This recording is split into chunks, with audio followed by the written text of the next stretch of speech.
ជំរាបសួរដល់ពុកម៉ែបងប្អូនដែលជាអតិថិជនរបស់ក្រុមហ៊ុនគូវតាខ្ញុំបាទឈ្មោះជាងរៈគឺជាជាងផ្នែកសេវាកម្មប្រចាំនៅក្រុមហ៊ុនគូវតា6សាខាខេត្តពោធិ៍សាត់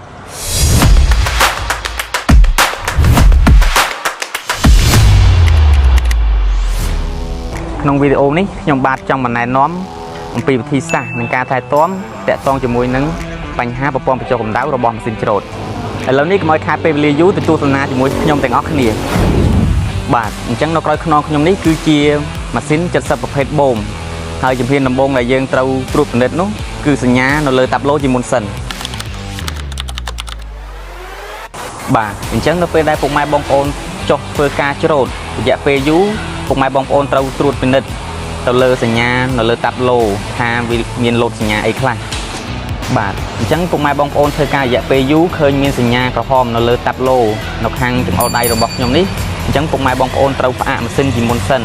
បាទអញ្ចឹងសញ្ញាដែលខ្ញុំបានបង្ហាញអំបញ្ញមិញនេះគឺអាចបញ្ជាក់ថាម៉ាស៊ីនច្រូតពុកម៉ែបងប្អូនកំពុងតែមានបញ្ហាទៅលើប្រព័ន្ធបញ្ចុះកម្ដៅបាទចំណុចទី2ពុកម៉ែបងប្អូនត្រូវមកត្រួតពិនិត្យទៅលើគម្របរបាសំណាញ់ក្នុងទឹកនៅពេលដែលពុកម៉ែបងប្អូនច្រូតថាតើមានបាទកតិចពុកឬក៏ធូលីដីជាប់ដែរឬទេអញ្ចឹងនៅពេលដែលពុកម៉ែបងប្អូនបើកគម្របមកពុកម៉ែបងប្អូនសង្កេតឃើញថាមានបន្ទះ oil cooler ដែលបន្ទះនេះ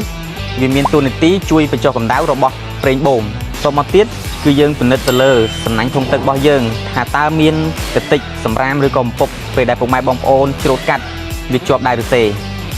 អញ្ចឹងបើសិនជាមានកតិចធូលីសម្រាមជាប់ពុកម៉ែបងប្អូនគ្រាន់តែធ្វើការផ្លុំខ្យល់សម្អាតរួចជាការស្រេចបាទអញ្ចឹងចំណុចដែលខ្ញុំបានលើកបង្ហាញអំបញ្ញមិញនេះគឺជាចំណុចខ្លីៗត្រួសងាយស្រួលយល់សម្រាប់ចែកជូនទៅដល់ពុកម៉ែបងប្អូនងាយស្រួលធ្វើការថែទាំអំពីបញ្ហាបញ្ចុះកម្ដៅរបស់ម៉ាស៊ីនច្រូតបាទជាចុងក្រោយក៏សូមអរគុណទៅដល់ពុកម៉ែបងប្អូនដែលបានតាមដានវីដេអូនេះតាំងពីដើមរហូតដល់ចប់ខ្ញុំបាទជាងរៈក៏សូមជម្រាបលាបាទពុកម៉ែបងប្អូនជួបគ្នានៅវីដេអូក្រោយ